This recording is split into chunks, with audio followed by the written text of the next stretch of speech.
இந்த காலேஜ கட்டுறதுக்கே பணம் கொடுத்த கண்ணபிரானோட ஒரே மகன். நீ பெரிய சுண்டக்க வருது எனக்கு இல்லடா. வாடா லைன்ல இல்ல.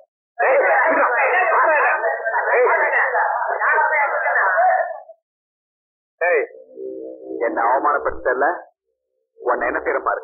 சரிதான் போட. நான் யாரு தெரியல, ப்ரொஃபசர் பாலு தம்பி. சும்மா கிழிச்சிருவேன்.